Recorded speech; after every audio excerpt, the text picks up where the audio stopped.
Hello guys, welcome to my channel mathematical Guruji. आज इस video में हम लोग डिस्कस करने वाले हैं 12 नंबर चैप्टर, ग्रेड 10 का 12 नंबर चैप्टर 12.1 एक्सरसाइज हम लोग कर रहे थे।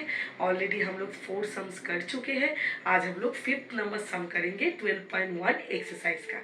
तो चलिए शुरू करते हैं। छोटा छोटा वीडियोज़ है, शॉर्ट्स वीडियो, जहाँ पर ये सारे फॉर्मूलाज हम लोगों का डिस्कस किया हुआ है एकदम इलाबोरेटली। जाइए, जाके देखिए। और आज हम लोग सम्स करने वाले हैं। ठीक है, चलिए शुरू करते हैं। तो 5th नंबर सम में ये बोला गया है, a hemispherical depression is cut out from one face of a cubical wooden block such that the diameter l of the hemisphere is equal to the edge of the cube. Determine the surface area of the remaining solid. यानी कि हम लोग के पास सोचिए कि cube ice cream बार है, वहाँ से हम लोग एक पूरा स्कूप से हम लोग ऐसे आइसक्रीम को निकाल रहे हैं। सोचिए कि बड़ा वाला एक हम लोग स्कूप से निकाल रहे हैं आइसक्रीम, जो कि डिप्रेशन आइसक्रीम जब हम लोग निकाल लेते हैं वहाँ पर एक हेमिस्फेरिकल डिप्रेशन हो जाता है। देखिएगा, वो उसको बोलते हैं डिप्रेशन, हेमिस्फेरिकल डिप्रेशन। यानी कि हम लोग अगर स्कूप से जहाँ से आइसक्रीम निकाल रहे हैं वहाँ पर ठीक ऐसा वाला एक हम लोगों के पास हेमिस्फेरिकल शेप का एक डिप्रेशन होगा। ठीक है, वैसा ही एक इमेजिन कर लीजिए कि हमारे पास एक क्यूब आइसक्रीम ब्लॉक है, उसमें से हम लोग आइसक्रीम निकाल रहे हैं। कैसा आइसक्रीम निकाल रहे हैं? जो कि डायमीटर है हम लोगों का उसके साइड के साथ इक्वल। डायमीटर कब साइड के साथ इक्वल होता है? मैं बोली थी आप लोगों को, जब वो सर्कुलर जो डिप्रेशन है पूरी तरीके से इसको इसके चारों साइड टच कर रहा है, यानी कि इसका इंस्क्राइब सर्कल है। तो यानी कि इसका जो एक साइड है वो इसके डायमीटर के बराबर इक्वल है। ठीक है, तो जब हम लोग डिप्रेशन उठाएंगे यानी कि तब हम लोग कौन सा सरफेस पहला कैलकुलेट करेंगे वो जानना बहुत ज़्यादा ज़रूरी है। हम लोग सबसे पहला पांचों सरफेस उसका हिसाब लगाएंगे, क्योंकि 6 surface it is having 6 surface cuboid cubical shape cube, यानी कि उसका 6 साइड है। उसमें से हम लोग पांचों साइड को क्या करेंगे, कंसीडर में लाएंगे। और एक साइड जो है वहां से हेमिस्फेरिकल हम लोगों का हेमिस्फेरिकल डिप्रेशन हुआ है, यानी कि वो हिस्सा भी तो हम लोगों को लेना पड़ेगा। हेमिस्फेरिकल डिप्रेशन वहां से लेंगे। और क्या चीज हम लोगों को कंसीडर करना पड़ेगा? देखिए, ये चारों पोर्शन, अब ये चारों पोर्शन हम लोग कैसे डिसाइड करेंगे?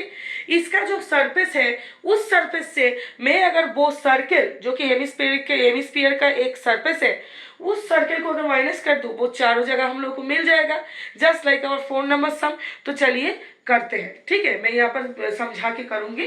देखिए, तो सबसे पहला बात जो है हम लोग यहाँ पर पूरा डायरेक्ट लिख देंगे, टोटल सरफेस एरिया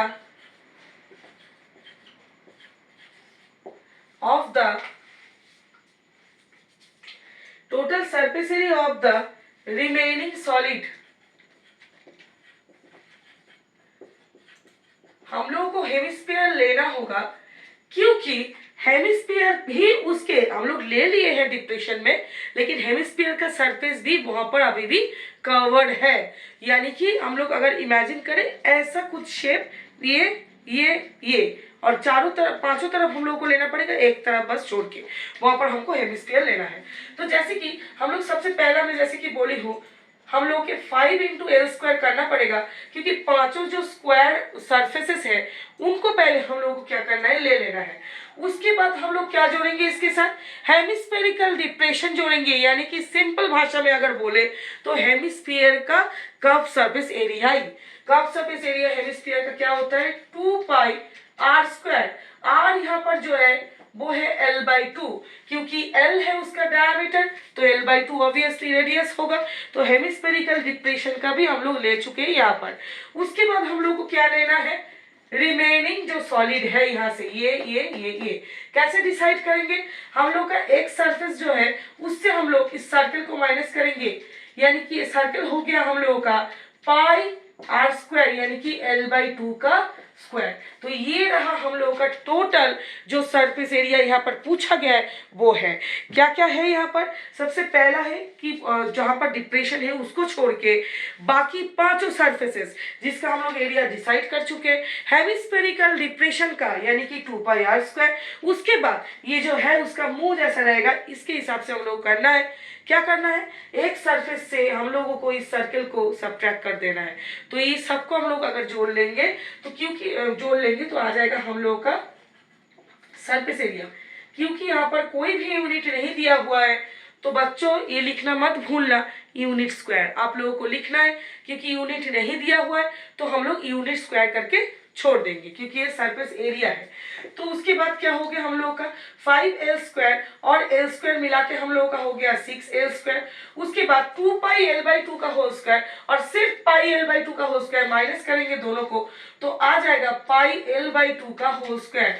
अब हम लोग सिंपली क्या है जो कि हम लोग इसका बिठाएंगे वैल्यूज, यानी कि 22/7 और यहाँ पर हो गया l²/4 यानी कि ये हो जाएगा 11, ये हो जाएगा 2, 6l² प्लस 11l²/14। इसको अगर हम लोग जोड़ेंगे तो क्या आएगा 84l² plus 11l² is equal to हम लोग का आ गया 5 यहाँ पर और ये आ गया 95/14 l² हम लोग लिख सकते हैं। 95/14 जो हम लोग का आया ये है हम लोग का टोटल सरफेस एरिया। तो एक चीज याद रखिएगा, ऐसे सम्स में जहाँ पर हम लोग के पास कोई भी नंबर नहीं दिया हुआ है, सिर्फ वेरिएबल दिया हुआ है, ऐसे सम्स में हम लोग पाई को तोड़ भी सकते ना भी तोड़ सकते। अगर पाई को नहीं तोड़ते तो यहाँ पर हम लोग का आंसर जो आता वो है, आप लोग देखिए यहाँ पर जो आंसर आता वो हो जाता, क्या होता यहाँ पर 6l² हो जाता और यहाँ पर अगर हम लोग पाई को नहीं तोड़ते तो ये हो जाता πl²/4। यानी कि अगर हम लोग यहाँ से 1/4 और l² को कॉमन ले तो 24 प्लस पाई रह जाएगा। ऐसा भी हम लोग कर सकते थे, ठीक है। देखिए आप लोग यहाँ पर पाई की जगह पे 22/7 बैठा सकते, अगर पाई के टर्म्स में बोला जा रहा है तो पाई के टर्म्स में रख सकते, या तो अगर नहीं भी बोला जा रहा है फिर भी आप लोग पाई के टर्म्स में रख सकते, या तो ऐसे यहाँ पर आंसर रख सकते। दो तरीके से आप लोग कर सकते हैं, कोई उसमें दिक्कत नहीं है। आप लोग ऐसा भी कर सकते हैं आंसर और वहां तक भी छोड़ सकते हैं, बिना कॉमन लिए भी आप लोग छोड़ सकते हैं, कोई प्रॉब्लम नहीं है। l² बस कॉमन ले लीजिएगा तो π/4 प्लस 6 रह जाएगा, कोई दिक्कत नहीं है, इसमें आंसर ऐसे ही निकलेगा। तो आई होप ये वाला सम आप लोगों को समझ में आ गया है। तो अगर समझ में आ रहा है, थोड़ा सा भी मेरे वीडियो से हेल्प हो रहा है आप लोगों को, शेयर कीजिए अपने दोस्तों के साथ, सब्सक्राइब कीजिए और रहिए मेरे साथ, हम लोग पूरा बुक सॉल्व करेंगे, ठीक है। और कोई भी प्रॉब्लम हो, कोई भी डाउट हो, कमेंट सेक्शन में मुझे बताइए, मैं उसको तुरंत सॉल्व करने की कोशिश करूँगी। और मेरे चैनल को थोड़ा सा सपोर्ट कीजिए, फॉलो कीजिए, सब्सक्राइब कीजिए और दोस्तों के साथ शेयर कीजिए। Thank you everyone.